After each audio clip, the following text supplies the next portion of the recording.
తెలంగాణలో pancreatic cancer కేసులు పెరుగుదల ఆందోళన కలిగిస్తున్నాయి. ముఖ్యంగా 35 నుంచి 50 ఏళ్ల వయసు వారిలో కేసుల సంఖ్య ఎక్కువగా ఉన్నట్లు మెడికవర్ హాస్పిటల్స్ తెలిపాయి. సైలెంట్ కిల్లర్గా పిలువడే ఈ వ్యాధి ప్రారంభ దశలో స్పష్టమైన లక్షణాలు కనబడకపోవడం సమస్యను మరింత తీవ్రతరం చేస్తుంది. ఈ నేపథ్యంలో మెడికవర్ హాస్పిటల్స్ ప్రత్యేక ప్యాంక్రియాటిక్ క్లినిక్ను ప్రారంభించింది.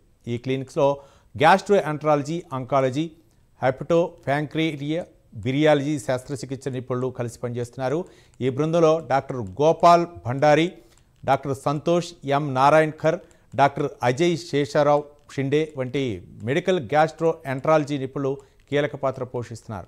యువతలో ప్యాంక్రియాటిస్ సంబంధిత క్యాన్సర్ కేసులు పెరుగుతున్నాయన్నారు డాక్టర్ అడ్డాల. ముఖ్యంగా డయాబెటీస్, ఉబకాయం, ఫ్యామిలీ హిస్టరీ ఉన్నవారు తప్పనిసరిగా స్క్రీనింగ్ చేయించుకోవాలని తెలిపారు.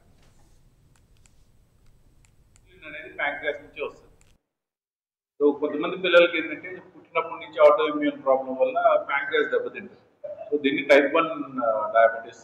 ఈ టైప్ 1 డయాబెటీస్ ఉన్న పేషెంట్లందరూ కూడా వాళ్ళకి డిటెక్ట్ అయిన దగ్గర నుంచి ఇన్సులిన్ ఇంజెక్షన్స్ మీదే ఉంటారు, టాబ్లెట్స్ పనికి. సో ప్రతి పేషెంట్ కూడా ఈ పర్టికులర్లీ టైప్ 1 డయాబెటీస్ వీళ్ళు ఒక స్టేజ్కి వచ్చిన తర్వాత ఏమవుతుందంటే ఆ డయాబెటీస్ రిపీటెడ్ గా జరగడం వల్ల, షుగర్స్ ఎక్కువ ఉండడం వల్ల కిడ్నీలు డ్యామేజ్ అవుతాయి.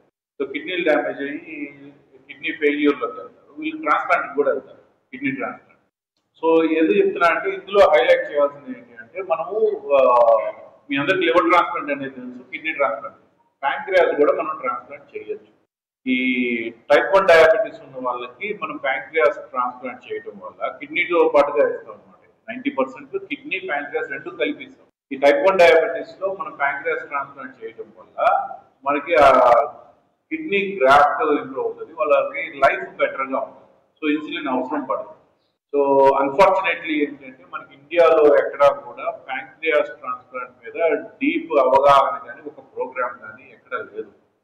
సో ఇది ప్యాంక్రియాటిక్ డిసీజెస్ అవేర్నెస్ మంత్.